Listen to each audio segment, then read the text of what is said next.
going around this evening, and this clipboard is asking for volunteers for the county fair from July 31st to the 5th. You can spare an hour here, 2 hours there. Oh, and here it is. And we'll start it this line and pass it through. Just put your name, email address, phone number so we can reach out to you and find you and track you down. So thank you very much. All right, gentlemen. There's a microphone, but I can tell you right now it won't stretch all the way, so you might have to use your vocal cords. Yeah, I'm scared. I'll be blasted out. So this evening, the way it's going to be is that, as you see, they chose the order they sat down in. We're going to have a 2-minute opening from each one. We're going to start left to right. So we'll start at this end and we'll work our way this way. And it'll be a 2-minute. Gentlemen, because of the number of people and the number of questions we're going to have asked, just hold true if that you can. We will also have a 2-minute closing. I made an audible, I made a change. No one knew about it, but I'm doing it right now. So we're also going to have a question, and this is how the questions are going to be. When the questions get started, we will start, Brad down here will ask the first question, but then we'll go right down the list and it'll be the same question. Then, on the next question, we'll start with Mr. French. And he will be the first one to ask a question. That way everybody Ask or answer. Oh, excuse me. Yeah, answer, yes. Listen, this isn't Jeopardy. You've got to say what the response. So that way everybody gets to answer a question first. Does that make sense? That way it just comes through. And then we'll go through the rotation again. Again, if you have questions, and you want to send them forward, please bring them over to me or have someone bring them up, pass them down to the end of the table, and then have someone run. Try not to walk in front of the individuals while they're speaking. It could be very much of a distraction. Gentlemen, this is an on-the-record question and answer session, okay? So anything you say can and will be used against you. All right. We all clear on that, gentlemen? I'd like to say on behalf of the Frederick County Republican Party, what's that? Committee. Sorry, party. Frederick, FLCRC. Thank you very much. I really appreciate you coming out on your busy schedule. I know some of you had some other events that you had to shuffle around. But I thank you, and I think everyone here thanks you for the opportunity to be able to talk to you and hear more about what you have to say. So, Is there a timekeeper? yes, I am the timekeeper. Okay, do you need any kind of like a minute password or anything like that? What I'll do if I'll knock on the table at 1:30. That sound fair? Oh, trust me, you'll know, especially you. No. All right. Dave's going to beat me up in the parking lot later. All right. So let me get my timer here. And I ask that we hold all applause to the end, because if we do that, it'll take even longer. But this is an opportunity, and we should be thankful. All right. Actually, I might just end up standing up. So, if you'd like to start. Good evening, everyone. My name is Brad Pollock. I'm here from Shenandoah County. I am not happy that this is the first time I've been before you all. This meeting's been on my calendar every week, every month. I don't know why, because the Shenandoah County Board of Supervisors meets at this time every month. And so I've kind of got mixed feelings about being here. I mean, I was elected to the Shenandoah County Board of Supervisors, and all I have to do on that board is show up to meetings twice a month. And so I'm not there tonight, and I feel kind of bad. But I'm honored to be here. I've covered myself there. I've actually told some of the candidates running for office there to interact with some of my constituents who might be there. We're talking about road priorities tonight. Whatever. I've only been on the board for three and a half years. I was elected 4 years ago in 2019. I've been a strict fiscal conservative. There's been a lot of 5-to-1 votes. I've been the one. Last year we increased taxes 40%, and I was one of the few people that voted against it. It's been very, very tough serving on the board, and I'm going to hang around to answer all other questions that you all may have. The other thing that's kind of stressing me tonight is that I was on a Zoom call from your county last night with, of all people, Mike Lindell for an hour. And he told me to send him a text message of what he wanted to video for me. And I haven't heard from him yet. But he's a busy guy. He's got a lot of stuff on him. But I've been counsel to a corporation he's invested millions of dollars in for the last 10 years. So I'm good. Come on by. Good evening, everybody. My name is Timmy French. It's a pleasure to be here with y'all this evening. I too was born and raised in Shenandoah County. I'm the youngest of 9. My mom and dad were hardworking people, and I don't know how, but they successfully raised 9 kids that understood respect and discipline and hard work. And we all lived there in the county, got married, raised our kids, and put them through public school. So my brothers and I own and operate Frederick Brothers Dairy. It's a multi-generational family farm that started as a farmstead, and today we have 14 paid employees. And I feel that agriculture is a prime example of small business, and what it does is it produces food for everybody, and I think I think we all know the importance of that. And also what I feel agriculture does, it relies on all the other small businesses in our community. You can just about name anything. I mean, I can go to the hairdresser to get my hair done. So, it's just nonstop circle there of community, and I've spent all my adult life working in Shenandoah County on ag issues and zoning issues. I worked hard trying to figure out how we can successfully not completely build up our county, but yet not take away the property rights of the individuals. So I'd love to go to Richmond, work for you all as a common sense conservative, and do my best to represent this. I really feel connected with people this district. Thank you very much.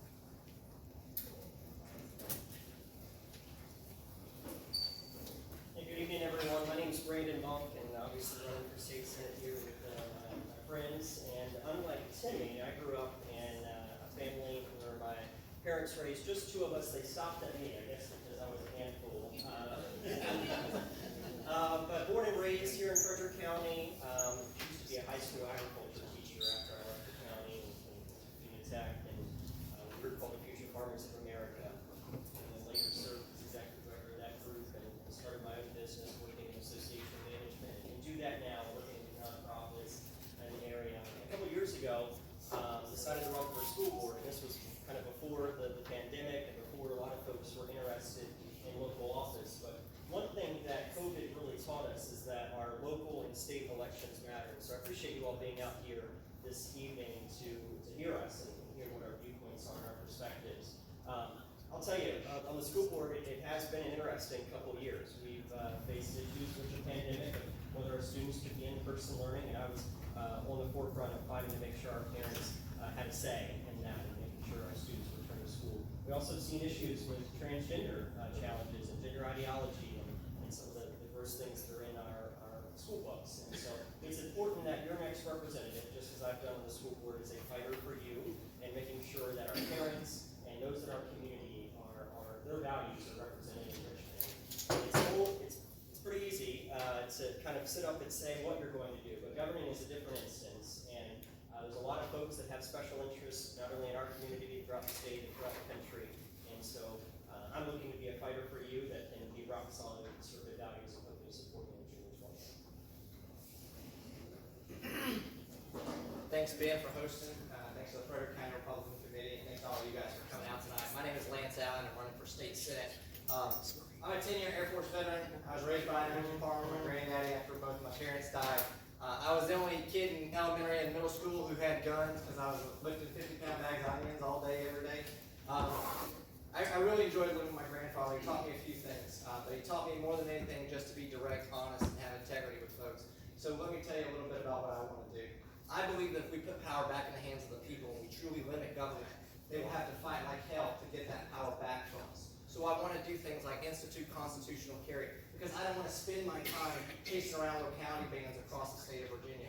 I don't want to spend my time trying to undo every curriculum and everything wrong with our schools right now in the state of Virginia and across the nation, because those are just symptoms. The minute we start undoing them, the Democrats will come right back in and they'll start doing it right all over again. I want to pass universal school choice because I believe that every school, public, private, state charter, whatever it is, should have to fight for the privilege to teach your children. And where are you going to send your children? To places that teach things like math and reading and science and, oh my God, a trade. I want to do things like make sure that all of the money that's going into infrastructure into Northern Virginia comes back to farming families. Agriculture is the biggest industry in the state of Virginia. Billion with a B. That's how big it is. But no one talks about it. We're talking about giving a lifetime tax credit to the Washington Commanders, but right now our farming families and our small businesses are suffering. We've got a lot of work to do. I don't want to go back to putting things the way they were. I want to lead the charge to change the way that we do things in the Commonwealth of Virginia forever. Thanks. Appreciate your time. Well, hello. Can you hear me okay? Dave, I have, like Jimmy, I'm one of 9, have 7 children of my own. We have homeschooled our children. And I'm very familiar with this committee because for 10 years I've been visiting this committee and some others that are in the 33rd House District. 10 years ago, I ran against an incumbent, 20-year incumbent, because he was wrong on guns, life, and taxes. And that's just a little bit too much grace to give a Republican in a Republican district like this. So we won, we worked really hard, went to a lot of doors, some of them twice, because that's how you win an election. What really differentiates me from these honorable gentlemen here is what they say they will do, I have been doing faithfully, without exception, for the last 10 years. If you go to my website, you will see the voting record. You will see the letters to Northam, the positions we've taken in difficult times, like the COVID epidemic and the debacle that Northam created around that. The voting crisis we had in 2020. And we know who was elected president, but somebody had to stand up. And believe me, many times on these very, very strategic issues, I was the one to lead. Sometimes other members of the legislature joined me, few, sometimes many, but we made progress. We helped shut down some of the things that were being done. So if you want to know what I stand for, it's exactly what I've been doing for the last 10 years. Looking out for the needs of the community, honoring the promises that I make, working with people to get things done. I honestly am amazed that the passion that's expressed by these people was never expressed to me by saying, how can I help? How can I help protect the Second Amendment? How can I help advance parents' rights? If you're passionate about something like many in this room are, you let that be known and you work with people that are on the front lines. So if I have the honor of being on the front lines, I hope to work with these gentlemen and all the people in this room in the 1st Senate District. Was that my first knock, Ben, or would I have No, that was done. That's the last one. Yes, sir. Thanks much. Thanks all. Sorry. Appreciate your vote on January 20th or before. Good evening, and thanks, Ben. My name is Blaine Dunn. I'm a small business owner in Frederick County. We're a fiduciary field planning firm that helps people with cash flow, retirement, getting out of debt, how to pay for college, etc. I'm also on the board of supervisors, where I've co-authored a Second Amendment resolution and a right to work resolution. I'm in favor of reducing debt and keeping taxes low. And I got into this race because as a member of the board, all the issues we're facing in Frederick County could not be solved by our local government. And those key issues are the following. 1, growth, population growth. In the last 10 years, we've had 6,400 houses built. The cost for each of those houses has been $27,000. Do the math, that's $172 million that could be in the county. If we had that money, then we were going to be not having an issue on schools and roads and some other issues. Second issue is roads. You can see the population growth. Population growth brings more cars brings better roads. VDOT has a plan where they will give you the money for solving the problem today, but the money doesn't arrive for 4 or 5 years later. If we can change that so the money arrives to meet the problem when the money arrives, then we can solve that problem, and that is a state issue. The third issue is schools. I think parents need to be involved in the children's education. Schools need to be kept safe. Everyone in schools needs to go and learn to think critically and learn the Constitution. And finally, we need to have an election day, not an election season. We'll talk some more. Go to my website, lanezen.com, for more information. Thank you. I'm James Bergita. I've been knocking a lot of doors, and what I keep hearing from folks at the door is that their number one issue is education reform, and that folks are ready for new blood in Richmond. For years now, I've been fighting wokeness in our colleges and universities. As an executive of a conservative nonprofit, I help fight against wokeness by funding grad students who sought truth over perpetuating ideology. As an Oxford-educated professor, I bring to the table a credibility when it comes to education reform. As you all know, I have advocated for quite some time now for school choice. I have been brought to our district some of the top people around the country who have brought it about in other states. And I'm happy to announce tonight that I've been recently endorsed by the regional forefront person in school choice, West Virginia's Senator Rucker. So I'm honored to have her endorsement. But we also need fresh blood in Richmond. If we're going to turn back the ideological wave that is taking away our youth, 70% of Generation Z now identifies as Democrats. That we cannot let happen. So if we are going to change them and bring them back to us, we need someone in Richmond that they can identify with. Grassroots is at the heart of what I have been doing. In 2005, I joined the College Republicans over at Shenandoah University, having grown up here. We got Bob McDonnell elected Attorney General that year. More recently, I have assisted numerous local, state, and federal candidates, including some folks who have run for Congress as I worked on the policy positions that they held. Even more recently, in 2021, I led grassroots efforts in one of the largest battleground areas to get Glenn Youngkin elected. And last year, I helped Emily DeAngelis get elected in Ward 2. That seat had not been held by a Republican since the mid-90s. I oversee the college Republicans and also the Young Republicans, which I chair. So as the only current educator in this race, I have the credibility to bring that fresh blood to Richmond. So I look forward to your questions, and thank you all for coming. My name is John Massoud, Chairman of the 6th Congressional District Republican Party, and I'm running to be your next state senator. You all know who I am, and you all know who I'm about, so there's no reason to go over that again. This election, and I've said this before, and I will say it again, is the most consequential election in our lifetime. It will be our last chance to overturn the dangerous legislation passed by the Democrats over the last several years from 2020 and 2021.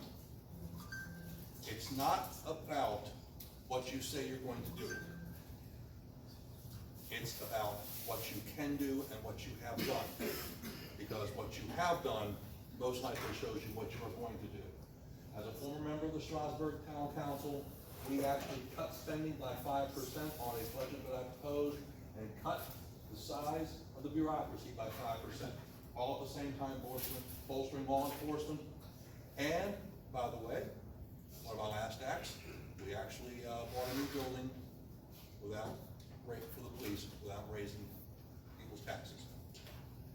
I took on and defeated the transgender lobby of Strasburg, killing a resolution that would have given special rights and recognition to that group, and in doing so brought 2 Democrats along with me. I wrote, shepherded through one of the first 2 Sanctuary Amendments resolutions to pass inside of town of Virginia, and got it passed unanimously. For all the talk about Governor Youngkin, we got his numbers up by 63,000 votes in the 6th Congressional District under my leadership. Interestingly enough, he won by 63,000 votes. Other people talk. I get things done. Thank you and God bless. Very good. At this point, I think we're a round of applause for all our gentlemen. Thank you very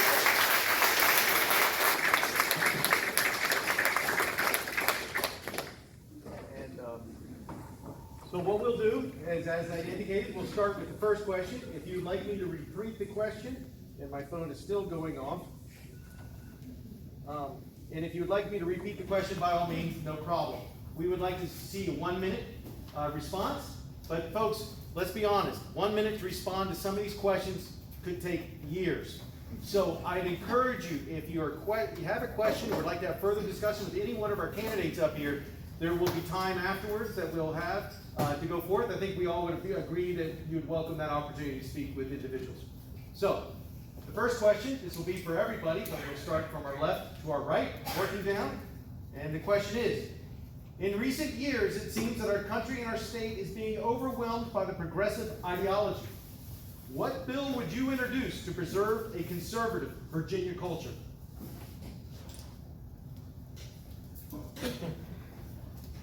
That's a good question. I haven't thought of a specific piece of legislation, and I probably should have as a lawyer.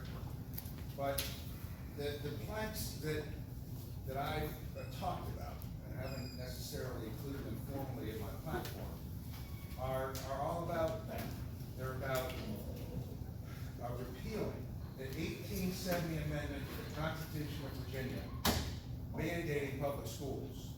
Is Virginia a little bit different than it was 53 years ago? I think it is. We don't need it anymore. We could replace it with giving every parent $10,000 per student and still save billions of dollars and have plenty of money left over for special needs. And the other thing that'll eat up the rest of my minute is the notion that we have to stop encouraging sex without commitment in our society. Simply, we do that. We do that all the time. It's called sin, and the whole purpose of legislation throughout the history of man has been to control sin, and sex without commitment is one of the fundamental things that we need to discourage and not encourage like we do today. Very good.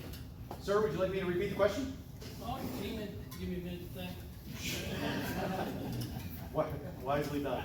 In recent years, it seems that our country and our state is being overwhelmed by the progressive ideology. What bill would you introduce to preserve a conservative Virginia culture? Well, being as I've never been an elected official, so I'm all agreed with this.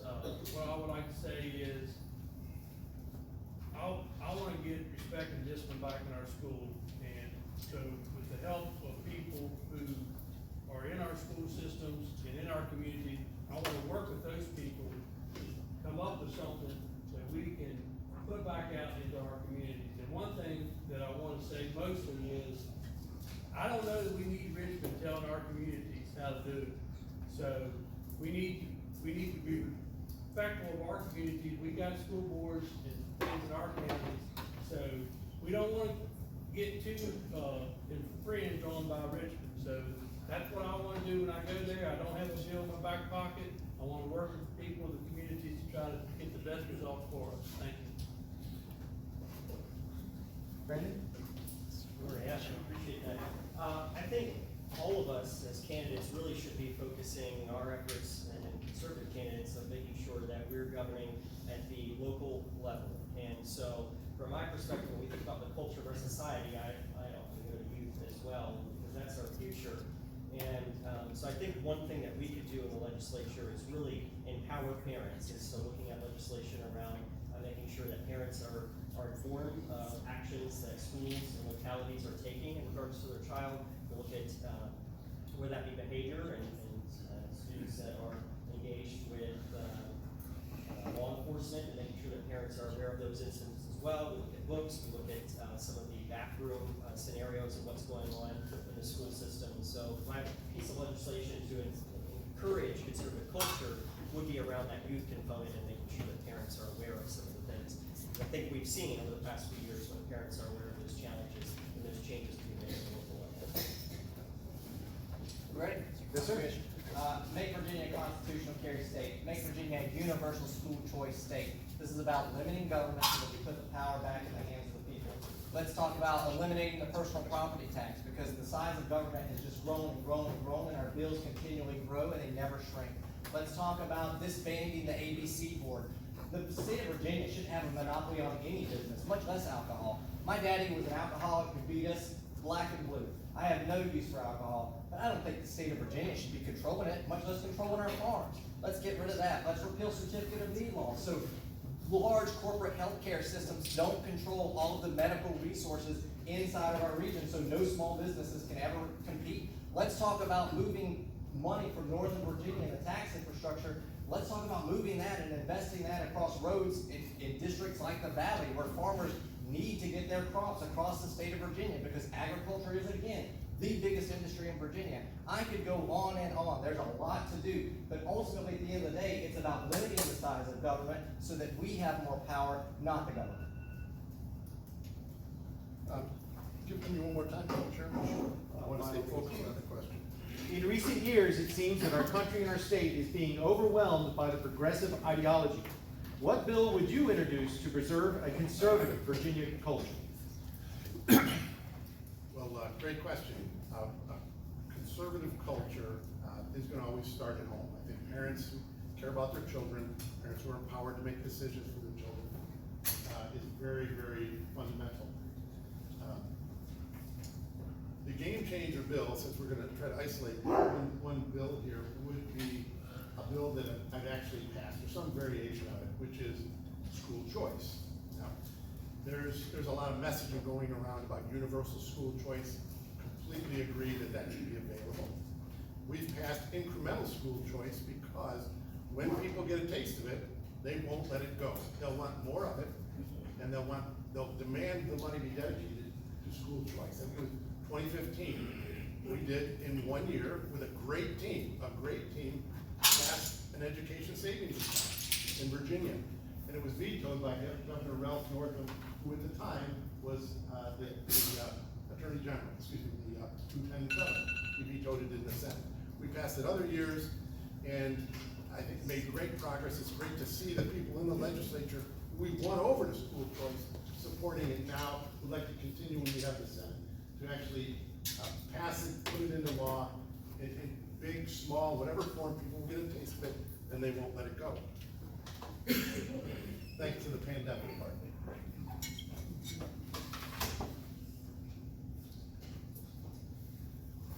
My question is, the answer is a simple one. It starts with the schools. In 1945, there were 18, 19, 20-year-old people fighting in Europe. They were fighting for the constitutional rights we all have today. In 2023, on some college campuses, people want safe spaces so they wouldn't have somebody go and say something that would offend them. I think that when you start school, you should learn U.S. history, all of it. The good, the bad, the ugly. You should learn the Constitution and what it says. You should learn all 10 Bill of Rights. And the values that families have in their homes should go to the schools. School teachers are not God. School teachers do not raise parents. Parents raise parents. So I think that you have ideology and you have good curriculum. That's going to solve a lot of these problems. For people in this country that have not been overseas, it's easy to criticize this country. When you go to Korea, North Korea, or China, or East Germany, I know it doesn't exist, you get a whole different perspective. The basketball teacher, the basketball player who's detained by the Russians, she came back, she said, I never knew how great this country was. So ideology, I think it starts in schools. And school choice will solve that problem. Thank you, Mr. Chairman. Two of our great cultural institutions are public schools and our public universities. Both have been taken over by woke ideology. How do we stop it? Well, if we're going to reestablish our great heritage of freedom in this state, we have to do two things. One is we do need to pass school choice, and it may be hard. You know, I have advocated that we actually pass it so that we say, listen, we'll let localities decide if they want it, And if, let's say, Frederick County says they're gonna give $3,000 to residents of Frederick County, the state will back that up and give $3,000 as well. So that's a way we can actually get it done. The second way is that we need to go look at our public universities and see their hiring practices. I can tell you, there are often hiring practices where you have to make a statement as a professor, basically ascribing to woke ideology. We should say, listen, enough is enough. We are going to cut your funding unless you change that. So we need to address those two areas, both for our public schools and for our public universities.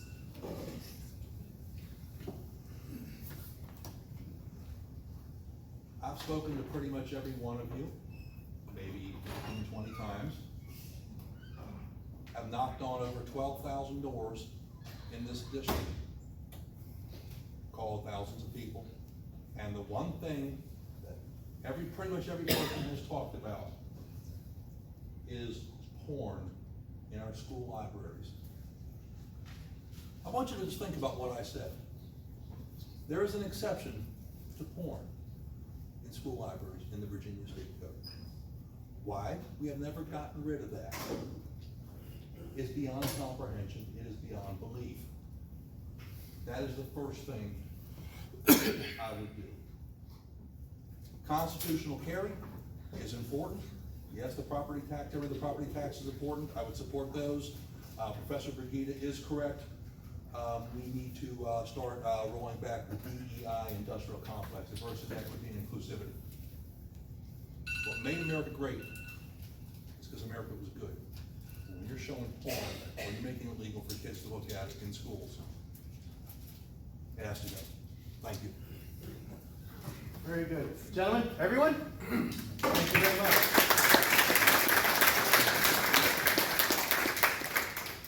We get to start off with the next question. What is your definition of a conservative? My definition of conservative is a person that wants value in what they're spending their money on. And of course, I'm pro-life and Second Amendment, but it's also, to me, it's respect for, I think everybody in this room that are conservative wouldn't be here if we weren't. And we're all respectful to our neighbors and the rest of the people in our community. And I think if we look at the other side and see what they are saying about us, I think sometimes they need to look in the mirror because they're really themselves that they're talking about. So, for conservative to me is physical, conservative, and spiritual, and making sure that we're efficient in what we do, and that's what it means to me. Thank you. I think for me, true conservative is someone who believes in small and limited government, someone who isn't trying to legislate their way into a new problem. And so conservatives by nature should be trying to take government out of issues as much as possible. And if government has to be an issue, then it needs to be at the local level. A conservative also should be has values. We think about the conservative values or rural values as well, and making sure that those values are not pushed upon other people and their values are not pushed upon us, and that government doesn't have its hand in that part. So to me, it's very simple. The conservative is small government, low taxes, pro-business, and value-based. Brandon said something I think is always funny. It reminds me of Ronald Reagan. I'm from the government and I'm here to help. Give the government a problem and they'll go create an administration that's gonna go, figure out what that problem is, and they'll create 10 more administrations that are gonna go solve all those problems. I could talk to you about a definition of a conservative, but we've all got our own definitions of a conservative. Let me just talk about who I am. I believe in a truly limited government. I believe that the choice should be yours. I don't want a taste of freedom. I want that freedom and that choice for my family. That's what me and my friends spent 10 years in the Air Force fighting and dying for. We want to make those choices ourselves. We are the best people to decide what's good for our family, what's good for our children's future, what's good for our small businesses. So I'd like to see government right-sized. I believe everything the other guys just said. I think that's absolutely correct. It's got to be a fiscal conservative. The only way that you ever take power away from government and give it to people is to downsize their budget, because the more money they take, the more problems they will create, because they need more things to solve. So I think ultimately, at the end of the day, it's about making sure that we're looking for a government that's not going to legislate its way into our home, but a government that's going to empower us to decide what's best for our future.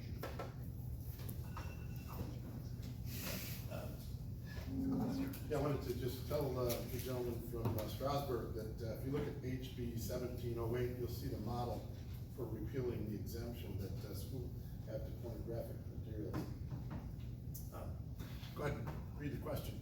I was a patron of that, by the way. What is your definition of a conservative? It's a simple one. I think when you enter the office, you take an oath to uphold the Constitution of the United States and Virginia to the best of your ability. And the founding fathers laid out what it means to be a conservative.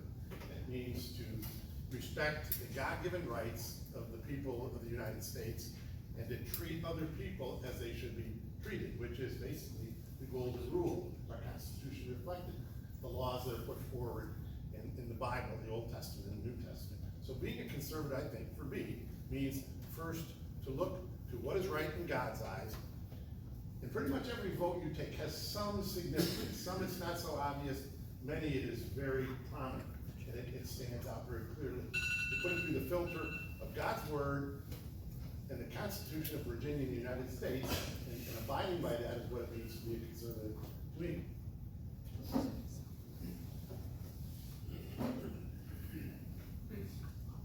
What's a conservative?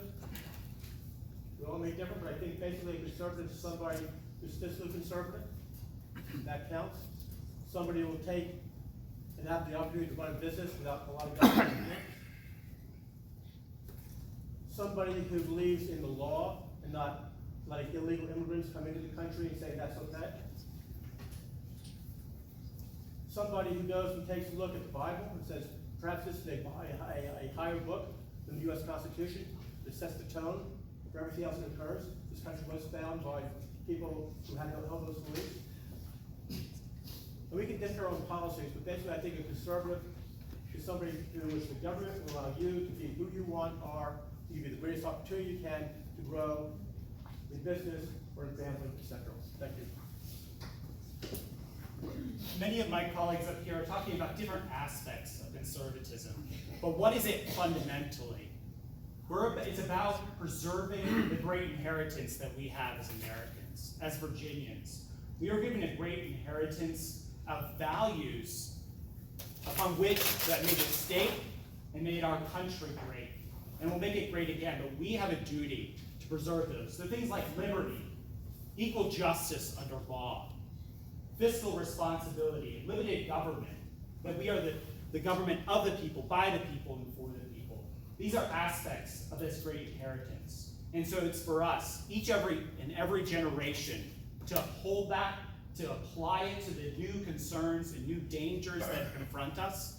But fundamentally, it's about living out the principles that we were given by our forefathers. It's a great inheritance. And on all of us, when we take that, when whoever wins this race, whoever takes that oath, to be a conservative is when you raise your right hand, is that you will uphold that great inheritance.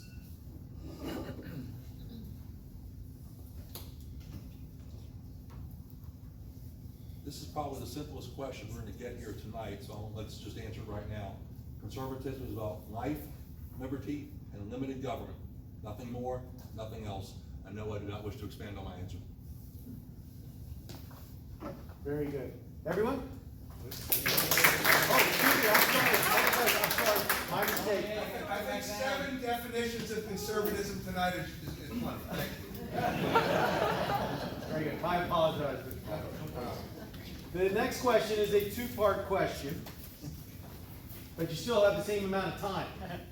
Mr. Monk, you get to start, and it goes like this. With the expected changes due to the various new districts throughout Virginia, how will it affect the new legislature? And what will you do if elected Senate to win the Senate back for the Republican Party? Appreciate the question. We've only got 30 seconds on each part, so I'll try to be quick. You look at the number of retirements that are happening, as well as the redistricting there. So you're going to see a brand new, for the most part, at least 50% legislature, both in the House and in the Senate. So one of the first things you need to do as a legislator is get to know those colleagues that you're working with on both sides of the aisle. Because it may be a very tight Senate, especially that we're working with there. County. So I did that on the school board, got to work with folks who maybe I agreed with on policy and disagreed with on policy to try to get things done where we could find common place. Thinking about winning back the Senate, this seat's going to be vitally important for that, just because it is a majority conservative district. This is going to be a seat that is relied on for fundraising, to rely on for folks that are getting out the vote effort in other areas that unfortunately are a little bit closer and don't share the same beliefs that we do. So getting to know your colleagues and seeing where you can find ground to move legislation forward is one of the first things to do, and to make sure you're supporting those candidates for in difficult races. It's Ryan. I'm Able Hunt. Look, there are a lot of races, a lot of open seats. The first thing that you do is you find real grassroots conservatives. A lot of people can wear the R right next to their name. It doesn't mean they stand for or believe the things that you believe in. And there's an effort right now in Virginia to make sure that a certain kind of candidate and a certain kind of person is elected in the nomination process. I mean, heck, in Suffolk County, they disbanded an entire GOP committee over the fact that they wanted to run their committee the way they wanted to run it. There's a lot going on right now in Virginia, so number one, you have to pay attention to what's happening at the establishment level. Number two, you have to start paying attention at what's happening at the candidate level. Just because one of us is going to be the senator from the first district doesn't mean we're the senator from the first, it just means we're from the first district. So you've got a whole lot of other senators and House of Delegates that we all need to start paying attention to and supporting them in their nomination races. Because ultimately what's going to happen is they're going to send somebody to the Senate, and if we can't get done what the establishment doesn't want done, they'll kill it in committees, they'll kill it in pocket vetoes like they've always done. It's time for something different in Virginia, and that means paying attention to it. I listen to all these good answers and I tend to lose track, but that's a fairly complicated question. But redistricting, I think, was a good thing. It was a little hard to see different people that are good legislators be doubling up and know that they can't come back, or that only one of them can. Some of them were better off without, no doubt. What it's doing, though, I think that really should be, people should be more aware of, is this creating a vacuum.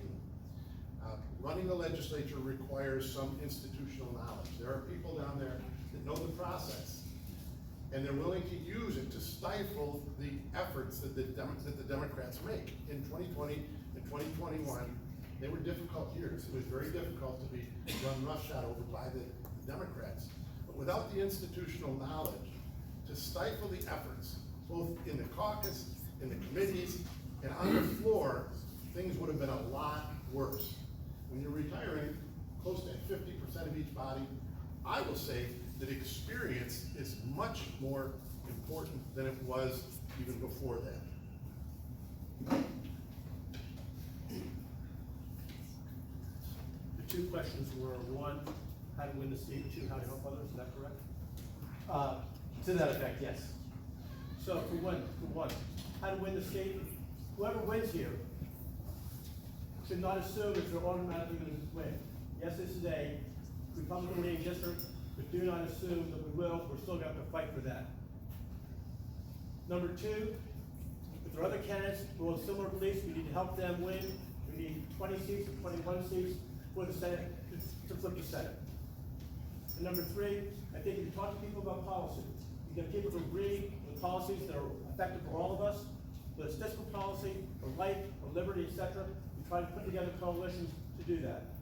It's going to take a lot of work to get 21 or 20 votes, but I think we all can go and help, not only this district, but elsewhere to do that. Thank you. I used to be a football coach, and something we always would do is we had high turnover of players. We have one of those high turnover years. It's a rebuilding year. But we've got a great platform to build on. For once, in the first time ever, we actually are keeping communities together with these new districts. As one of only a handful of candidates up here who grew up in this district, we're going to hopefully see across Virginia people who are deeply rooted in their communities being elected. So that, I think, is a very good thing. Now, what about winning the Senate more broadly? I think one thing that we need to think about is in this district, which is 65% Republican, we actually have to look to the future here. We're growing so fast.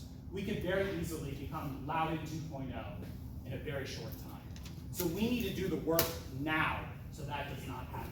So I'm going to be working with our local candidates to make sure that they get elected, because we need to win up and down the ballot so that in 4 years from now, this is still a solid red seat.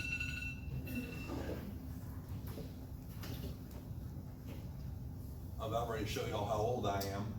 Since 1980, I've been busting my you-know-what, getting Republicans elected up and down the state, to the point where I've actually helped Republicans get elected in Arlington, Virginia. Yes, you heard me correctly, Arlington, Virginia in 2014, as recent as 2014. The reason we lost Virginia, people like to say it's because of Northern Virginia. It's not. The fact of the matter is, and I say this as being a member of the board of directors of RPV is a mess. It's what it is. It needs to be fixed, and I have been working for the last several years on being part of that change. Until we get RPV fixed, Virginia is always going to be a problem. Northern Virginia is what it is. We need to be recruiting good candidates. I think we've recruited a lot of good candidates so far. I hope to be representing you. If one of my colleagues here is, I will be busting my hump trying to get them elected as well. But until we understand that we are in the fight of our lives and that every person has to band together and work, or else we are all going to lose, we will lose this game. Thank you. Would you like me to repeat the question? Chairman, would you repeat the question, please? Yes, sir. With all the expected changes due to the new districts in the legislature, how is that going to affect all the candidates in the party and How does it affect? the party? And how are you going to be able to win back the Senate? Okay.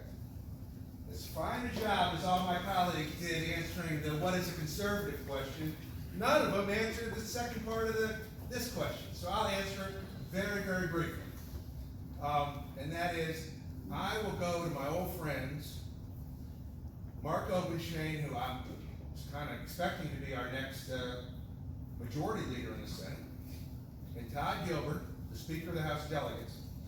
If I get this nomination and say, Mark, Todd, where do you want me to campaign? That's what I'll do. Thank you. Well, to the first question, this turnover is scary, because I do know that with this many freshmen in Richmond, there's gonna be a learning curve. And the one thing about it is, nobody up here served in Senate before, so we're all gonna have a learning curve in the Senate anyway. One thing that I think that I have to offer, hopefully we can get this Senate to a majority, but if we don't, the one thing in government that is a bipartisan topic is agriculture. And I think for sure we know that I'm the one that can represent agriculture the best.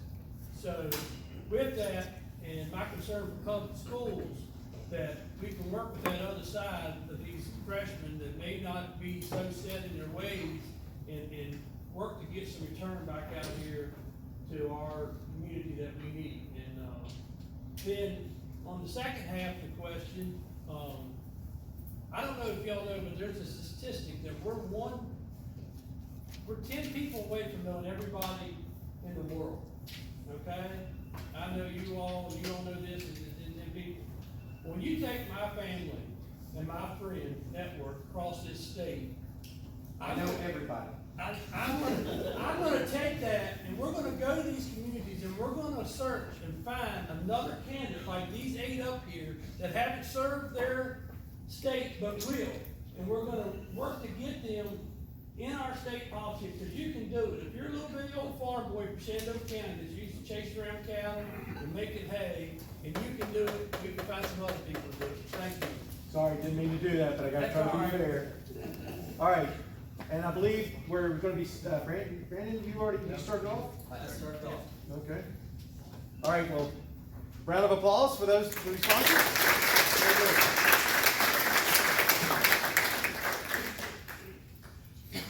My phone keeps bouncing, that's why I keep playing with it. Okay.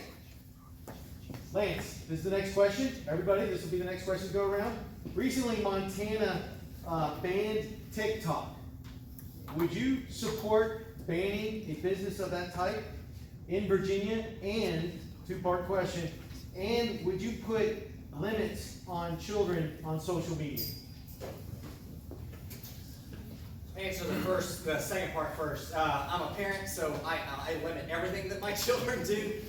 That's the problem with America these days, is no one's limiting what our children do. It's all sugar-coated, and whatever you want to be, you can be that. It's not really that simple, but that's a parent's decision. That's not the government's decision. I don't tell you how to raise your child, and I don't want anyone, Republican, Democrat, Libertarian, I don't care who you are, unless you're the Lord God Almighty coming down from heaven on high, don't tell me how to raise my kids. My wife tells me how to raise my kids, and she covered all that. Let me answer the first part. So I spent 10 years in the Air Force. You guys have all heard me say that. 10 years, all of that was bouncing around 3 other agencies, NSA, CIA, all of those kinds of things. So this is kind of a in and out of the intelligence community question. I would no more want Chinese companies owning farmland in Virginia than I would want Chinese companies, putting information on all of our phones, because what are they doing? They're just collecting all of that information. So yeah, no, number one, I think if you understand what's behind TikTok, and the socialist government that's running that corporation, I think that you would ban it. And number two, yeah, I wouldn't want any foreign entity owning anything inside of America, much less an application on my phone. Interesting question. Do we favor free expression, free speech?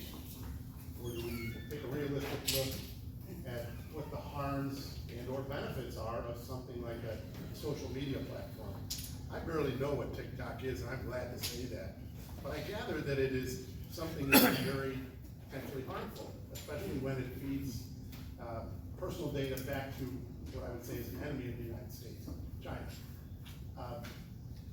Another very close relative to that would be screen time. If kids, parents allow their kids to have a cell phone, behave, I would say, irresponsibly as parents by not limiting the amount of time, and we know that that's going to stifle the development of a child, then I think we ought to be very careful to take a right-sized government approach to at least informing parents what the outcome and what the consequences are. Probably stop short of committing to legislation at this point on screen time, but something like TikTok is a no. It's a no-brainer. That's a no. I think the parents should have the opportunity to determine what their kids see, don't see, how they're raised, etc. I don't think that's a government decision. So for social media, I think that's a parental decision. I'm not an expert on TikTok. I don't know a whole lot about it. From what I do know, it's used by the Chinese to collect data. If that's being used to harm U.S. interests, then it should be banned.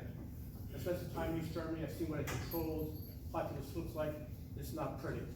You don't want to have somebody going from point A to point B and knowing exactly where the government is.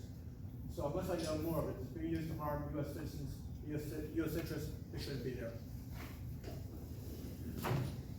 I'll answer the first part about kids first. I think that, I agree that parents should be in control of, their kids' social media, but I also think that parents need to be informed. We need to actually look at sort of the addictive qualities of social media and how it is used here in the United States.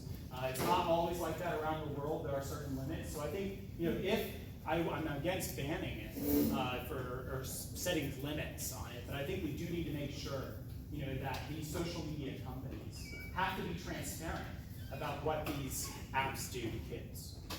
Second of all, on TikTok, it is a question about freedom of speech, but it's also about national and our state security as well.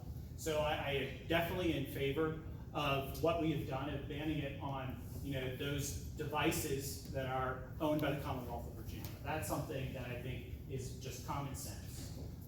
But we also need to look at what sort of data they're collecting on our citizens, and so that's something I am perfectly happy to look at.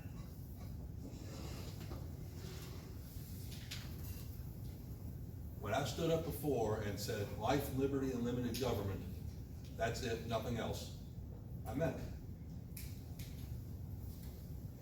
Why would we want to pass legislation telling parents what they should or shouldn't be doing in their child's home? Is a very bad idea. Are some parents better than others? Yes. But telling a parent you have to be doing certain things goes against the concept of conservatism, it goes against the concept of life, liberty, and limited government, and it helps to put big government, the nanny state, in charge of what goes on inside your home. I'm sorry, I'm embarrassed to admit this, I actually had a TikTok account some time ago, and I started to understand it, and once I understood what the Chinese were doing, I got rid of it on my phone. Allowing the Chinese to be on your phone and collect data is a horrible thing, and yes, I would sponsor that legislation.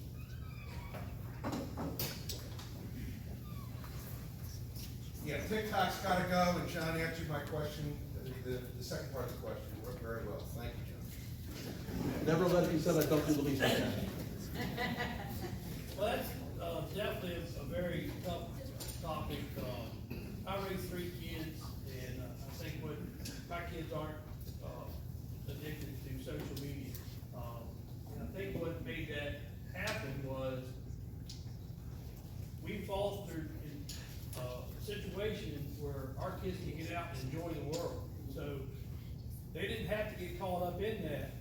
And I think we need to get our government back to where parents can afford to be parents and spend time with their kids, not working their tails off to get through life, whatever they deem the house, the vehicle, or the bills, or the medical, or whatever, instead of overtaxing and things like that. Allow them to be parents for their kids when they're growing up, instead of working their tails off. So then maybe our kids won't be spending so much time, or we won't be spending as much time on these social media things that can't harm us, because other entities, countries, or whatever get that information. So I want to create a government that makes us successful in families and first, and let our parents get out and be with the kids and spend time with them and raise them in out in the natural world.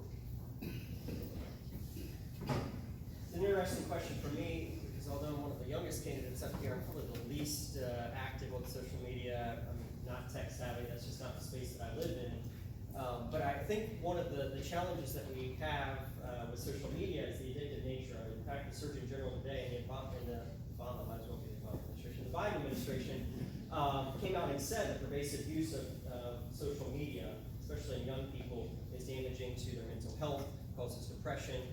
So that is a parent decision, but I would hope those same parents that are on the other side that listen to those Surgeon Generals about COVID restrictions will listen to this one about social media. On TikTok specifically, I think the big difference that we have there between some of the other social media platforms is that it is within a Chinese business there. For those who don't know, China obviously can get any information that they want from businesses within their law there. But the facial recognition, fingerprint recognition, and then the other data that collects, that is different than other social media groups. Other social media have an opt-out option, TikTok does not, so we should ban it, yes. All right. What do we think?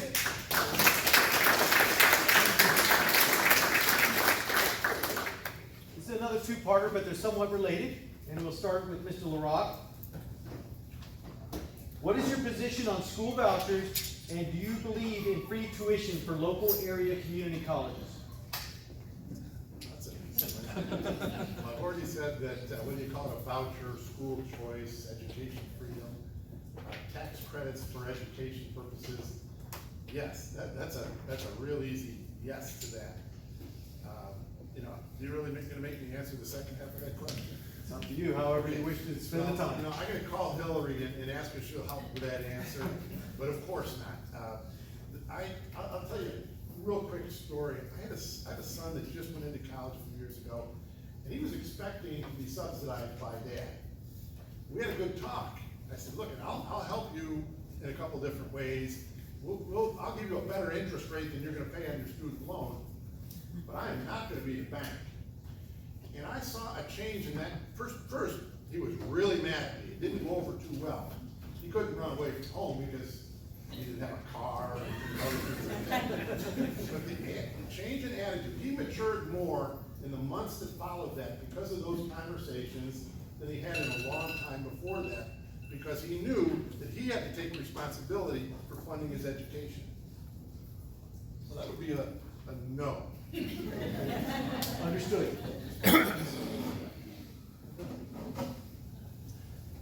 So the questions are school vouchers and free tuition. For community colleges. School vouchers. If by that definition you mean, should a student have the opportunity to take the money that's going to go to him and decide where he wants to go? The answer is yes. In Arizona, I believe you have $7,000 if you're a parent in Arizona, your child goes from point A to point B, you say, I want to go to school X, Y, or Z, they can do so. And that will force competition within schools. I think that's a good thing. In Chicago and Baltimore, the math efficiency runs less than 5%, so I think that school choice is a good item. For free tuition, the answer is no. We're paying for K through 18 or K through 12, but I think if you go to school, you should do what you need to do to work your way through college. I worked my way through college, community college, and I think that's just the next step. So I think that is not something the taxpayer should fund. I think that's something the person who's going to go to school should fund. I think I can actually connect these two. So, on school vouchers, so their definitions are helpful. So vouchers generally mean the money goes directly from the state to the school. Whereas an ESA, or an educational savings account, the money goes from the state to an account which the parent controls. I'm for the latter.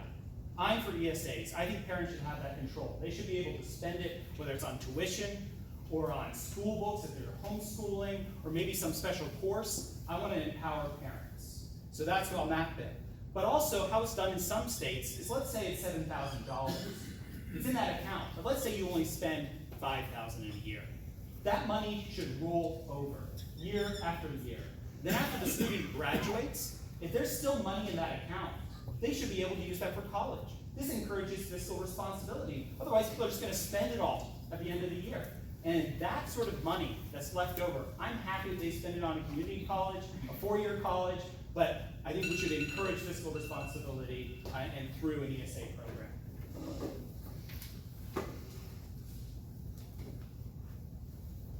One of the very few good things that came out of COVID was, and there weren't many of them, parents actually saw the junk that our kids were being taught. And parents woke up and said to their school boards, no more. We're not going to do this. Yes, we need to have school choice. Yes, we need to have school vouchers. Yes, dollars must follow the child. Dollars must not follow the school. To answer the second part, I'm not a Bernie bro, for lack of a better way to say it, and I hope nobody else up here is. Why we should be paying for tuition for any college is beyond me. Absolutely not. Okay. In 1870, and I'm repeating myself, but this is important because nobody else is talking about this. In 1870, the people of Virginia added this very brief provision to the Constitution of Virginia that's extremely consequential. Public schools of high quality can be maintained. The General Assembly will provide for a system of free public elementary and secondary schools for all children of school age throughout the Commonwealth, and shall seek to ensure that an education program of high quality is established and continually maintained. The General Assembly, not the local government, and not parents, okay? It's backwards, it's upside down, it needs to be replaced, and Mr. Brigida's got a great plan. Thank you. Well, I guess I'm probably a little bit different than the rest of mine. I do support homeschool and private school, but I think that our public schools are the backbones of our community.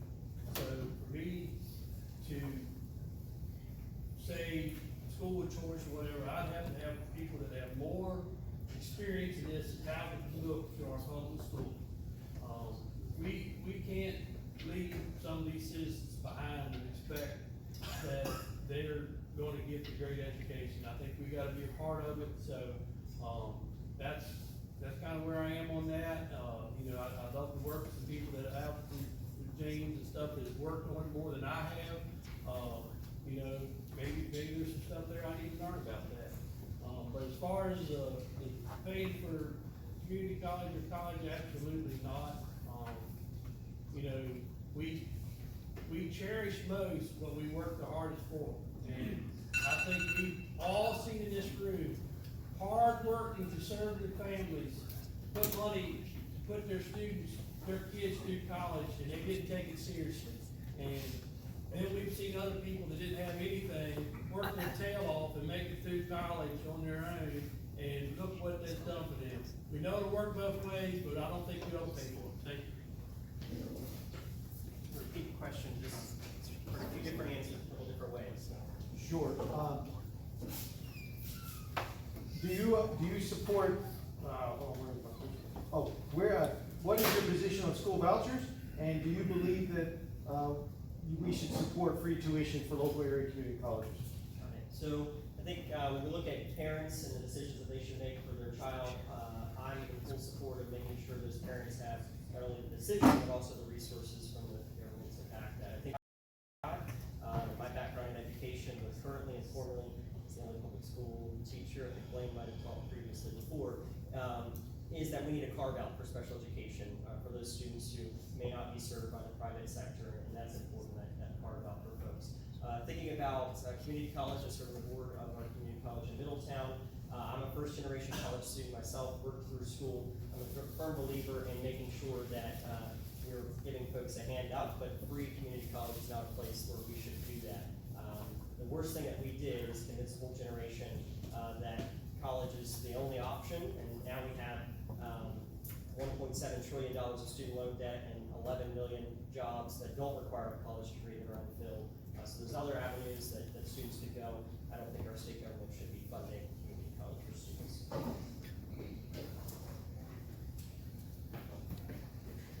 Vouchers, ESAs, they all come with government strings attached to them, right? No matter what anyone says, your child has a number on his head, his or her head, at the federal level, the state level, and the local level. Every dollar should follow every child, and that should be your choice, whether you want to go to a public school, a different public school than you're going to right now. The local government, Frederick County itself is overcrowded. They get to decide if they want your child to go to a different school because they have a problem, but you don't. Weird. You should be able to go to a different public school, private school, religious school, home school, whatever it is that you want to do. I don't want government strings attached to anything. Right? I want to be able to choose where my child goes to school. Those same government strings are attached to the community colleges, the state-run community colleges. I have 5 degrees, and I didn't ask for anybody to pay for those 5 degrees. Right? The state-run community colleges across the nation are some of the most poorly run, and they all come with political agendas. Whoever's in charge gets to set that agenda. It's time to take politics out of school. Very good. Everybody?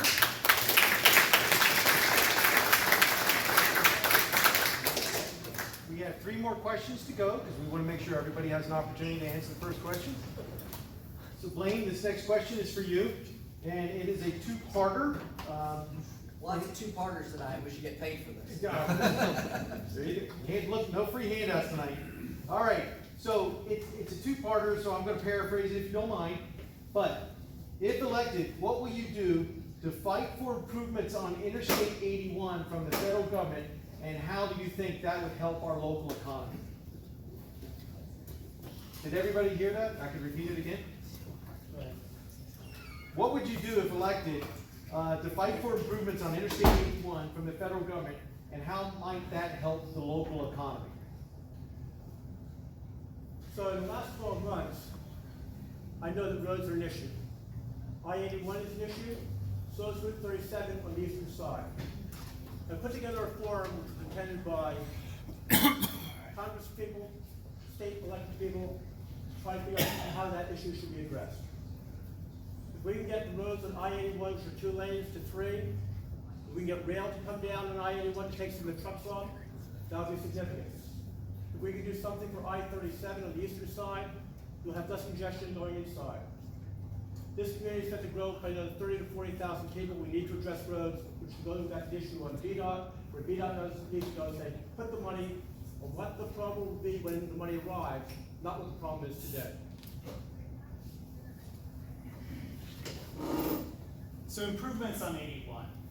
First of all, as someone who's worked for a grant-making agency in the federal government, strings are attached to those grants from the federal government. So caveat emptor, be careful, what you ask for. This past year, we had a $3 billion surplus here in Virginia. I think part of that surplus should go to I-81. And what should it go towards? It should go towards a passenger-only lane.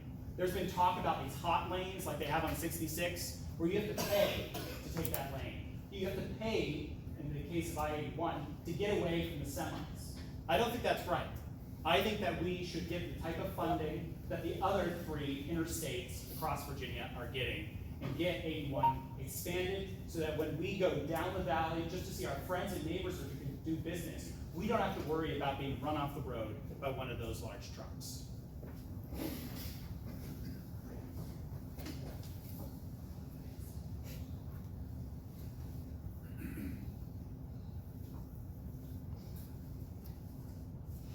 We have been talking about widening roads for decades.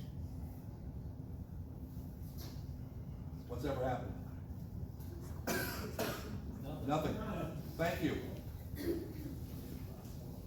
Everybody knows that I-81 is a mess.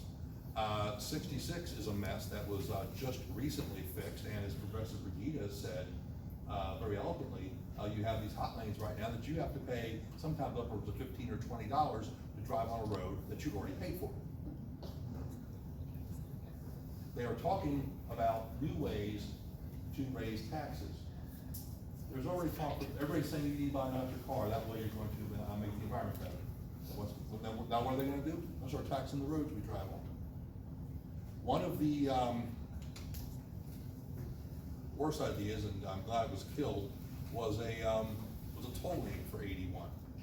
Again, the same thing is purchasing, pay for something we've already paid for. We need to get this done. Everybody knows it needs to get done, but we need to stop talking about it and start doing it. That's a weird answer, but that is really just simply what it is. The question is about fighting for Interstate 81 dollars. And we are blessed here in Frederick County to be represented by an old friend of some of ours, Ben Klein. And Ben is on both the Budget Committee and the Appropriations Committee. And I think that any of us, certainly me, I've known Ben since I litigated with him 20 years ago down in Harrisonburg. We can put the squeeze on, or we can get Ben to put the squeeze on Congress to adequately fund 81. That's the kind of influence Ben has at this point. He talks to Kevin McCarthy every day, from what my conversations indicate. So that's what I would do. I would use our resource in Ben Klein. I also have known Mark Warner and Tim King since 1989, and I don't have any hesitation putting the squeeze to those guys. And what Timmy, John, and I bring is also, we are represented in the House of Delegates by the Speaker of the House, the second most powerful man in the Commonwealth, who will bring resources here. Thank you. So I think 81 is probably one of the most needed improvements to our region possible, outside of our public schools and getting them back to getting students, but work-ready students. One thing that I would do to get the federal money, through agriculture, you go to Pennsylvania, Maryland, West Virginia, Virginia, and 81 is a huge corridor for agricultural movement. And the port of Richmond is one of the hottest ports on the East Coast for moving anything in now. We put a lot of money into that port to make it deeper for bigger barges to get in.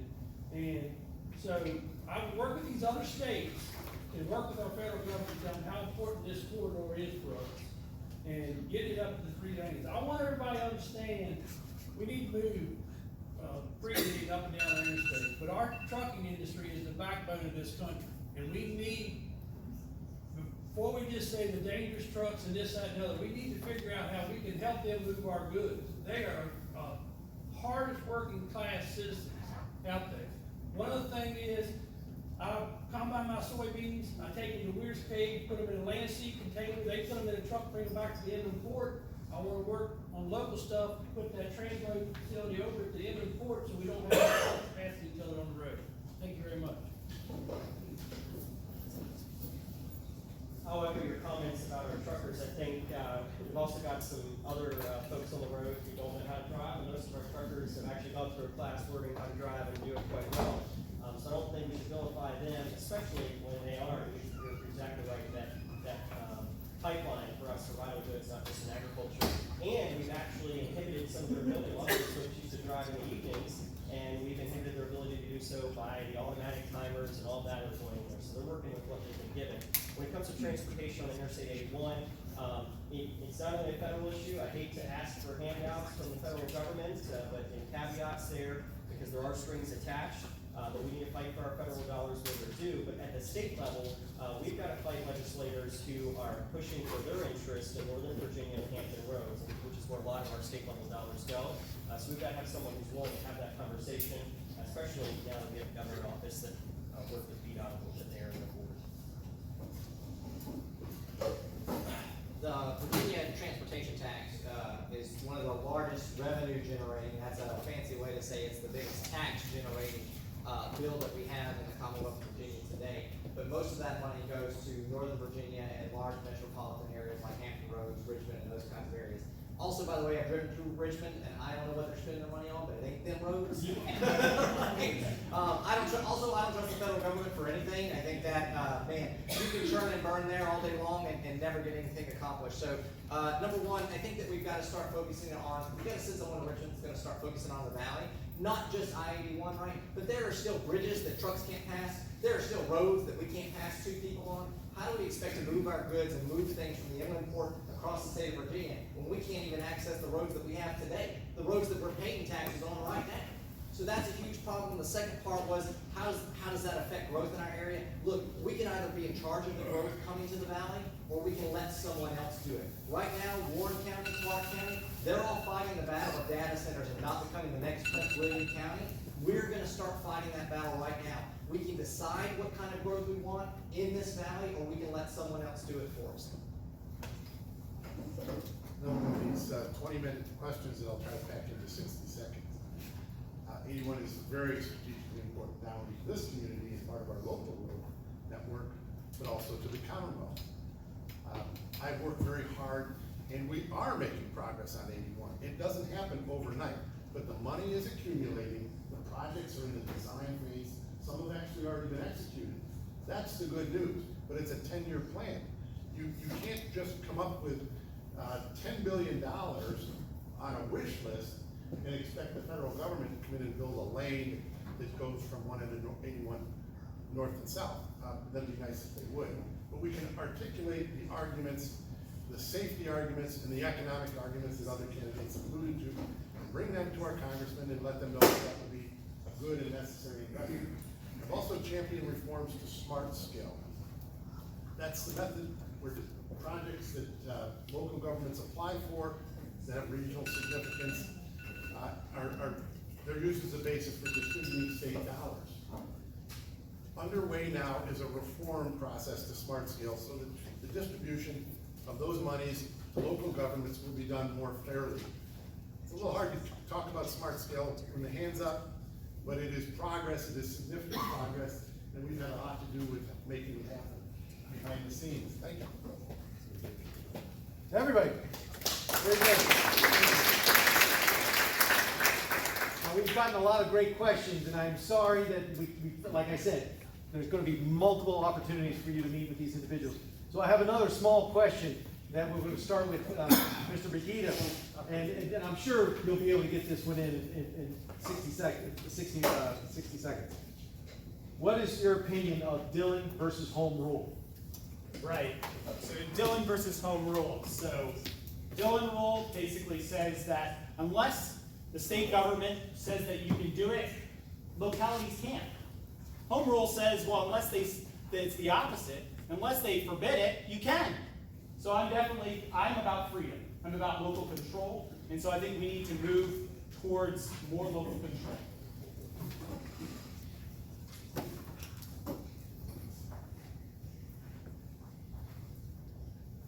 This is a very tough issue. The problem is this: if you give localities authority to do something, or the right to do something, sooner or later, they're gonna do it. The Dillon rule, as noxious as it sounds, is what stops localities from ramrodding over citizens. It stops them, literally, going back to the George Harrison's on tax man, it stops them from taxing our people. You don't think they would do that? If you don't think they would do that, I got a bridge to sell you. The Dillon rule is an evil, yes, but it is a necessary evil, and we must have it to stop localities from running roughshod over us. Any person who supports Confederate statues would agree with me. Thank you. Indeed, let's define what the Dillon rule is. It provides that local governing bodies, and of course I'm on the Shenandoah County Board of Supervisors, have only those powers that are expressly granted, that are necessarily or fairly implied from expressly granted powers, and those that are essential or indispensable. Yeah, as a member of the Board of Supervisors, I'd like to have some more power. Otherwise, I agree with John Pursuit. Thank you. Well, some of these candidates who've worked with the rules more than I have, but I know Shenandoah County worked with the food tax for, I don't know for how long. And it seems like, you know, the towns, they had different, they were allowed to enact a food tax in their towns differently because of the Dillon rule, and the county was not. And I have to agree with John that I know we don't want our state government coming down here and telling our communities how to do it, but I think if we get into some heavily towns that may be a little bit more democratic, if they had home rule, they could, push your taxes to the limit, which I feel like they already have with Dillon rule in place. So, thank you.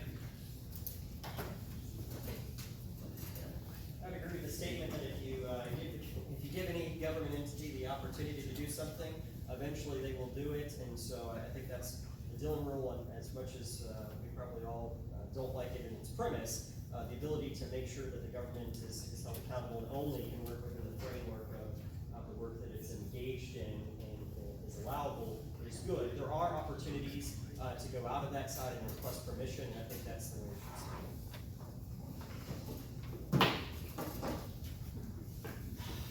Man, the locality will tax you a whole lot if we let the locality decide what to do. Man, that personal property tax, which is collected by localities under Virginia, Dillon Rule State, seems like nobody's reining that in, right? We already have a problem, all right? And 2020 showed us that problem. 2020 showed us that whoever's in charge will decide what happens across our state. They'll decide which businesses are essential, which people are essential, which children are essential.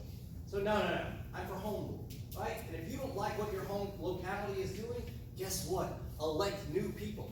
If you don't like what's happening, we can't stand up here and say we're for solving problems at the lowest possible level, the local level, and then turn around and say, well, I'd like the administration and the folks in the General Assembly to do that. If it is against the Constitution, then let's go fight that battle. But right now, we're a Dillon Rule state, and we let them do whatever they want. There's a problem, and it is not the localities, it's the swamp in Richmond. Thank you. An interesting debate. It brings to mind a gun law that we had filed this year, and it basically applied the Dillon Rule to gun rights. That we suggested repealing what's called the preemption law, which took the state out of the lead position in protecting your Second Amendment rights and said local governments can make their own laws. what happened? You get a ridiculous patchwork of laws, so you don't know if you're breaking the law when you drive from one city to the next or across the county line. Now, I like local government in some cases, and certainly like the authority to be in the hands of local government. But keep in mind that ultimately what government should be doing is guarding your personal rights, your freedom. And local government can run roughshod over those, and sometimes in a very chaotic manner, more so than the state government. So I'm definitely a supporter of the Dillon rule because I think it creates consistency and stability at the local level and preserves your constitutionally God-given rights, and because of that, it's absolutely necessary.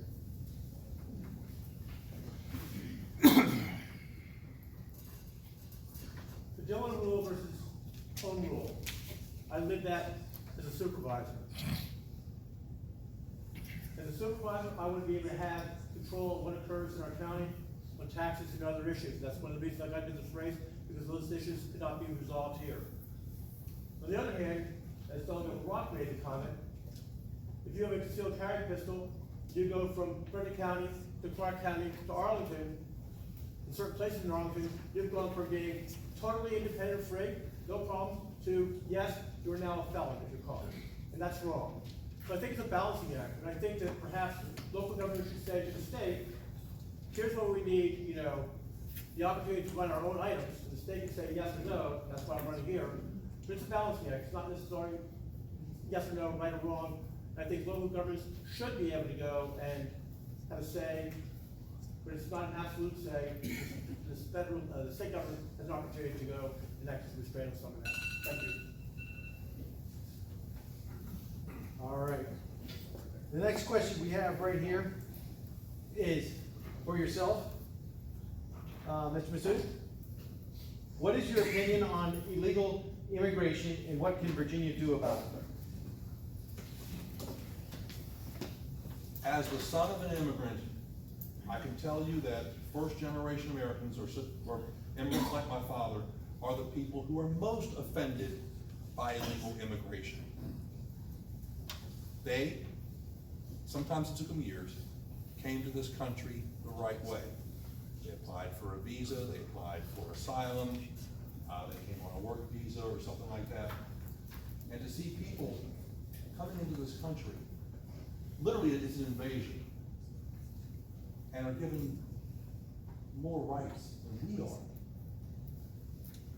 Could you imagine they get, in many states, better rates on colleges than we do? The list goes on and on. It's absolutely sick.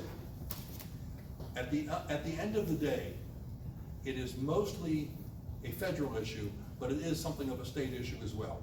We need to ban sanctuary cities, and there are other things we can do as well.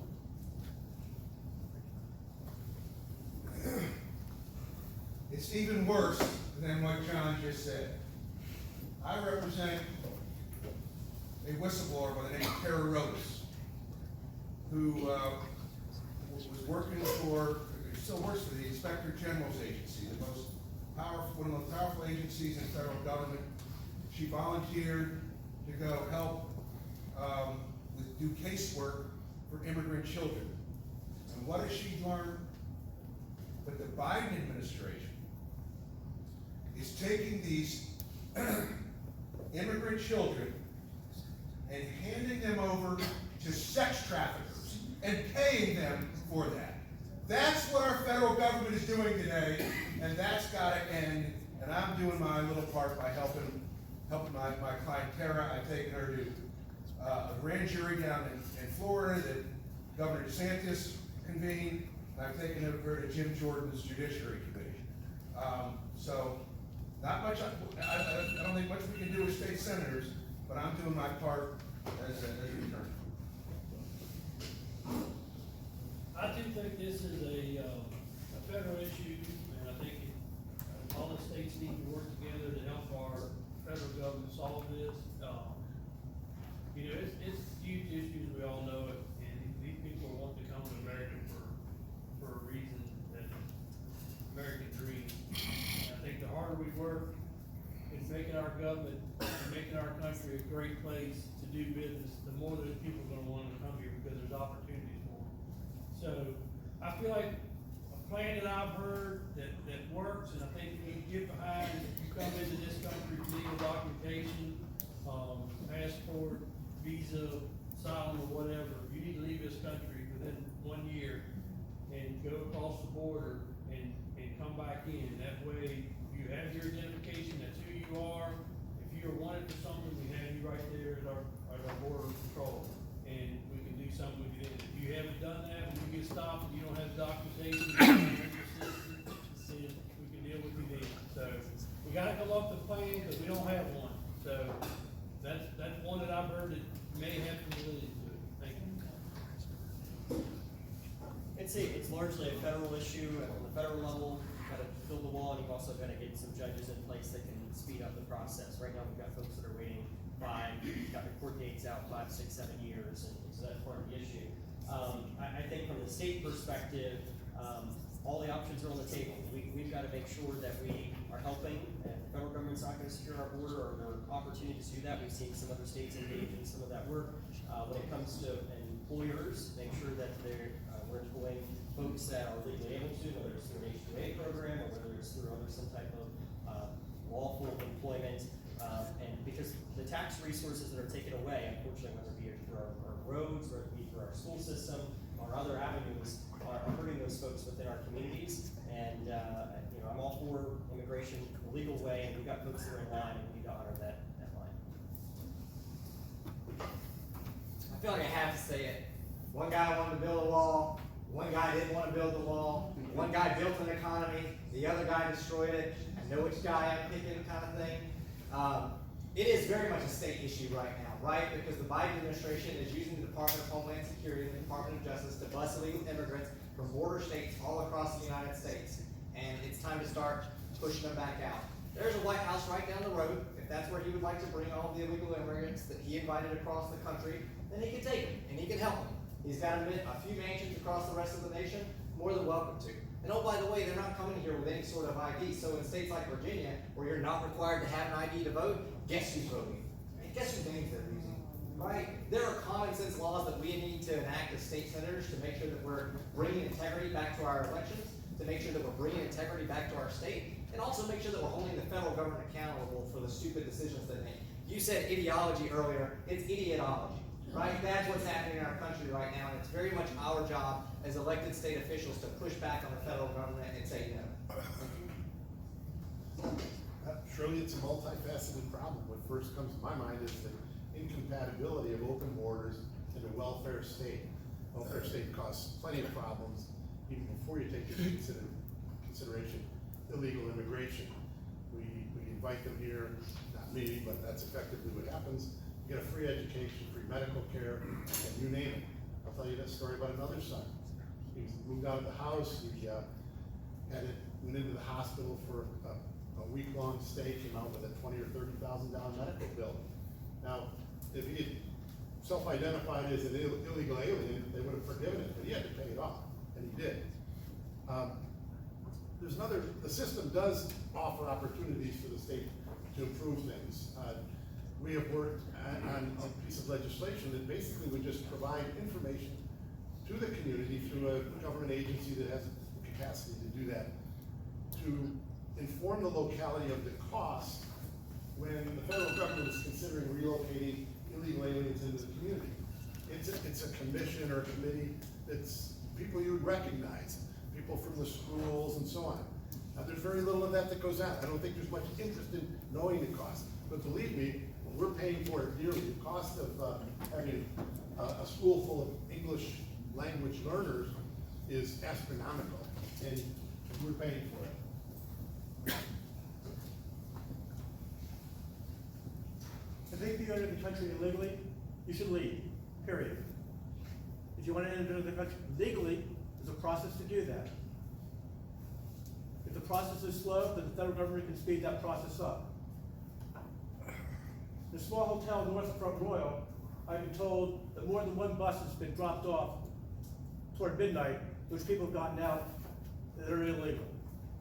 In our schools, when you have illegal people, it's a cost that we all bear. This is a great country. But I think that if you're here illegally, you should go back and apply for the same process to come here legally as everybody else, and that's fine. If you came here illegally and then say, well, now I want benefits, the first thing you've done is an illegal act. And in California, if you're here illegally, they're gonna pay you. So I don't wanna see that. So I think if you're here illegally, go back, apply the proper way, come forward, and go from there. Thank you. The federal government has failed us. They have not secured our border. We have drugs coming down I-81. We have drugs coming in from Baltimore. We have human trafficking that is happening in our own communities. The federal government has failed us. Some of the large corporations have as well. They've often invited folks to come across the border illegally, promising jobs. They've also failed us. As a state, we need to push back. There are many things in our arsenal, but something we maybe should consider is, what is it actually costing us? What is it costing us in life's loss to fentanyl? What is it costing us in lost jobs for some of our citizens and some of our legal immigrants as well? Maybe we need to be suing the federal government over these costs. So we have been wronged, and I think we need to stand up for ourselves. Very good. Everyone?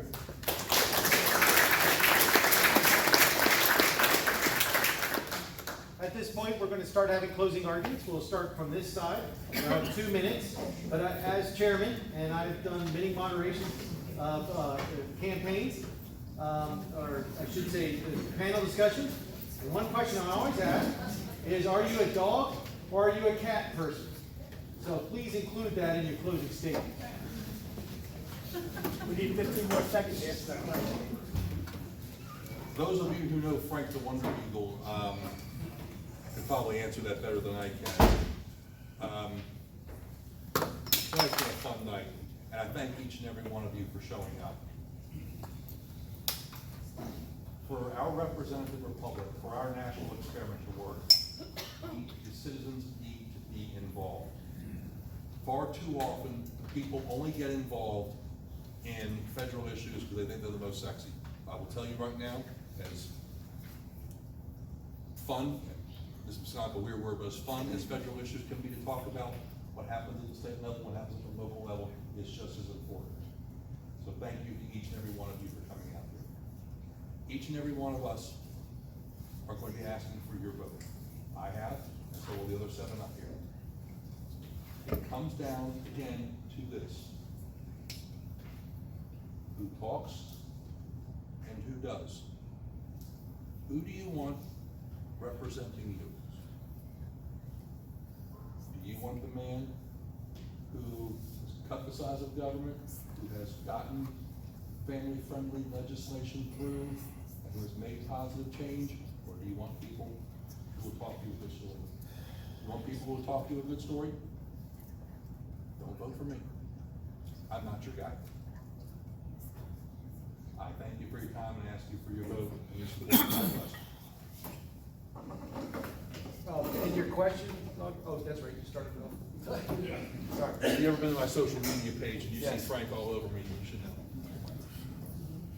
The souls of Shelby and Shasta would never forgive me if I said cats. So definitely I'm the dog. The dogs are man's best friend, and I will be solidly there. Ronald Reagan once made an interesting comparison. He said, you know, if you were to serve a child a rotten hamburger, you'd have the federal government, you'd have the state government, you'd have the local government after you. They investigate you, they close down your business. But what about if you gave a child a rotten education? Nothing would happen. Except maybe it would actually give you more money with which to give that kid a rotten education. There's a lot of rottenness in education right now in Virginia. We've highlighted some of it here tonight. We need somebody who can fight against the credibility against the rottenness in education. Time is not on our sides, folks. 4 years a kid lives quite a bit of life in 4 years. This is something that we need to change now, and we need to get it done before the end of Youngkin's governorship. We have no guarantee that we'll have another Republican governor. We also need fresh blood in Richmond. We need someone who's been working here in the trenches, making sure we get local people elected, and make sure our young people are not part of that 70% that is being lost to the Democratic Party. Senate District 1 has spoken. They've said that education is the top issue in this race. And they've also said that we need fresh blood in Richmond. So I ask you to help me root out the rot in education, and I ask for your vote on June 20th or before. Thank you very much for coming out tonight. Have a safe drive home, and God bless you all. God bless our Commonwealth, and God bless the United States of America. I want 15 seconds for dogs and the cats. I like dogs. We had a dog, Siren, Dalmatian, wonderful dog. My sister likes cats, but her cats don't come into my house. My wife, when I first met her, had a fake cat. I said, you know, I'm not keen on cats. The first time I met her, she had this cat lying on the sofa, and I thought, uh-oh, this is not my cup of tea. It turned out to be a fake cat, and so we kind of laughed about it. But that was good. So I like dogs, my wife likes cats, my sister likes cats, and we all get along fine. I've run 3 races here in Frederick County for the Board of Supervisors. I've always run with saying I want to deal with policy, not people. I'm running for it over here. I'm not running against anybody here. Unfortunately, we got this weekend a letter from the Shenandoah Electoral Board that said that the Shenandoah Freedom Caucus put out a voter list. It names 2 people as good people, and then talks about the others. But on the back of it, it says, Lane Dunn voted for a tax increase in Frederick County recently. That is more than inaccurate. That is a lie. I voted for a 61-cent tax rate, which was reduced to 51 cents. My vote was for 51 cents. So when we talk about policy, let's talk about policy, but there's no reason to put out false information about any of us. Just make that comment. Why am I running? I'm running so that we can have impact fees, so that you do not have to cover the cost for roads. I'm running for roads, I'm running for education, and I'm running so that we have election day, not an election season, in which the criteria for determining how to register should be the same as for a U.S. passport. But as for your vote on June 20th, if you want more information, go to plainview.com. Thank you. Hot dogs, man's best friend, cats, I'm open to a good recipe anytime. Look, when I hear the gentleman from Strasbourg talk about talkers and doers, I always light up. I'm thinking, maybe he's gonna mention that there's a talker in the back. You know, this won Virginia, the governor's race by 60-some-thousand votes. Look at the uptick that was related to COVID and Glenn Youngkin's campaign, and you will see the same uptick statewide. It's not about one man's work. It's about what happened across Virginia. Talk is cheap, okay? Look, votetherock.us is where you can go to find out what has been going on for the last 10 years. I invite you to go there. I would love to continue to serve you. One of the questions we left was one of those 20-minute questions. We had 30 seconds for a 2-part question is, what can we do to win? And the answer is really clear. We abide by the truth. Liberal nonsense has consequences, and eventually it comes home to roost. When we have good energy policies, when we have policies that respect parents' rights and respect that children are human beings, not to be treated like some social experiment, have their bodies mutilated, when we have fair elections, when these things go right, when the economy is turned in the right direction, because we know how economics actually work, that's when people move over to our way of voting. They move toward common sense policy. As we put forward common sense policies and message them out in a way that people understand them, we will win. We are winning on many issues right now because we have the epitome of incompetence at the highest level of the nation. And if in Virginia we bring forward common sense policies and you'll stand behind them, help pass the laws that some of us are already patroning, then we will win. We will win in Virginia, and we will in the United States of America overall. I used to love dogs. I got married, my wife's a cat person, so I'm a cat person. I love my wife and I love our 2 cats. I'd prefer a dog, but don't anybody tell her that, and if you're recording, cut it out. Look, yeah, I've always said that I don't want to fight back, I want to fight forward. I'm not fighting to put things back the way they've been for the past 10 years, because I can tell you it was already wrong.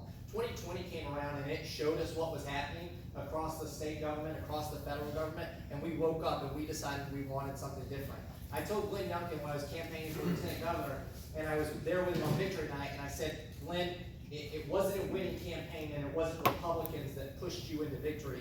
It was parents. It was everyday people who saw what was happening to their families and their businesses and their children, and they pushed you to victory. And then what happened? We took back the governor's mansion, lieutenant governor, attorney general, and the House of Delegates. And then what happened? All the things that Republicans promised us, they started watering down. Instead of school choice, now it's educational savings accounts. Instead of repealing the red flag law, now it's, we can't do that yet, right? We don't want any more of that. If you want to go back to the way things have been for the past 10 years, pick someone else. I'm not that person.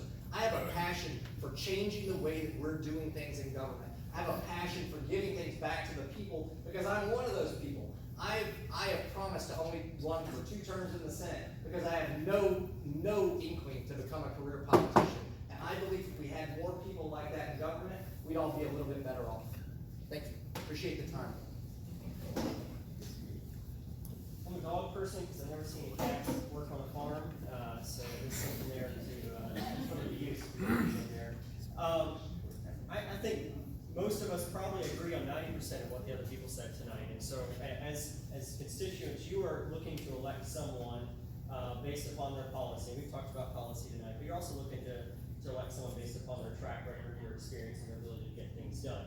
And I was on the education boat before it was cool. Believe me, when I was knocking on doors in the Back Creek district, and people would slam doors on me and say, "Oh, education doesn't matter to me. I don't have kids in the system. My grandkids are out of the system." COVID woke us up real quick, right? And made us figure out that local elections, state elections matter. And I've been on that wagon of trying to fix our system. We have some phenomenal teachers, but we also have a few bad apples and some administrators who need to go as well. We need our parents to be able to be involved in their education, decide where they want their child to go. And I feel that I'm the best candidate to move that ball forward. I've been doing it heavily as a school teacher. My clients are in public education as a school board chairman and other roles as well. And I will be suited day one to push that ball forward from a conservative Republican mantra. When we think about actually getting things done as well, we're going to be in a divided legislature for sure, with a lot of new faces. I have the experience of actually talking with individuals on all sides of the issue and accomplishing legislation or policy on our school board and pushing things forward. That's what we want. We want someone who's not just going to put out a bill, but it's actually going to get something passed. We appreciate your vote on the point. Well, I think y'all definitely know I'm a dog person. Farm dogs. I tolerate cats. They're kind of like living, as long as they aren't too hateful to me, I can talk to them. But other than that, if they get too bad, I shun them away. But I have to disagree with Brandon.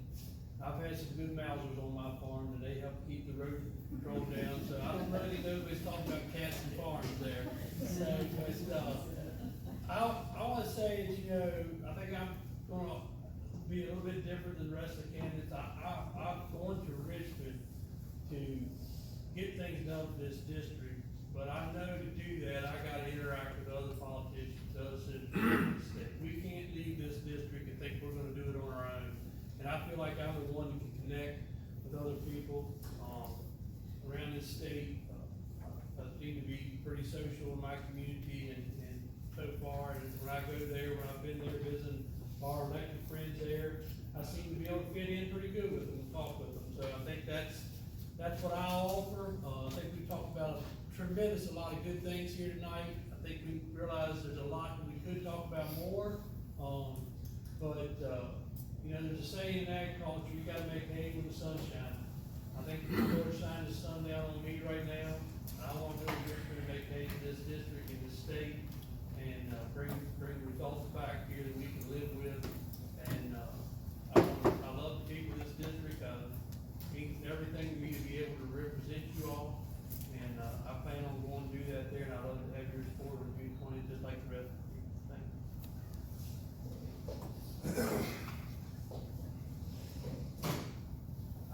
a dog person, but now I actually represent Dog the Bounty Hunter. And I have defended him against a baseless lawsuit by a convicted felon and his husband, who are under investigation for child sex abuse. So I have fought the LGBTQ agenda on behalf of Dog in our federal courts, and I've won.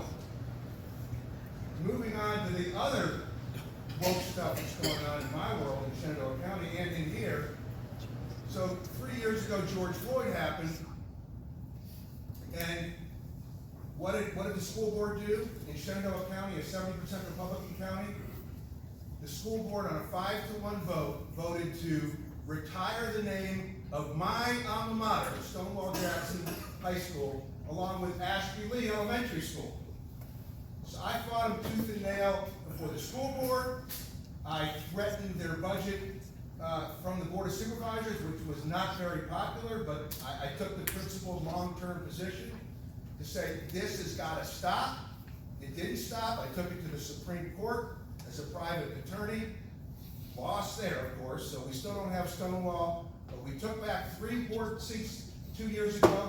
We're going to take back 3 more and this year, and we just might restore the name of our most Christian and moral, man in our history, Stonewall Jackson. I've also fought for Lord Fairfax. Bill Holtzman asked me to file suit in his name, along with a couple other people. We sued the State Board of Community Colleges over the name change of not just Lord Fairfax, but Patrick Henry.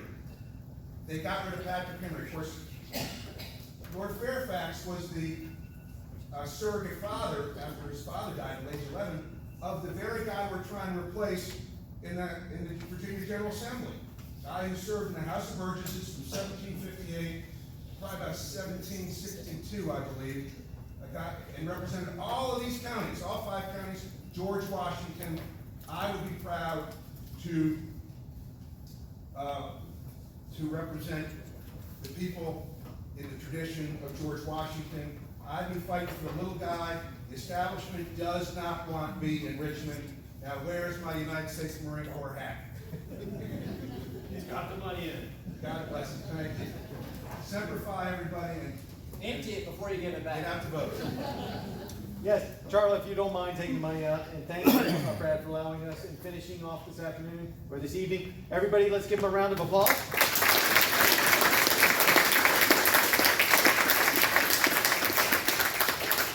Gentlemen, on behalf of all the Republicans in the room, as well as the FCRC, thank you very much for your time this evening. Thank you for giving us your opinions. It's very valuable. And thank you for sticking in, and thank you for experimenting with this format. Everybody, I ask for this motion to be, meeting to be adjourned. So moved. All those in favor say aye. Aye. All those opposed, didn't hear anybody.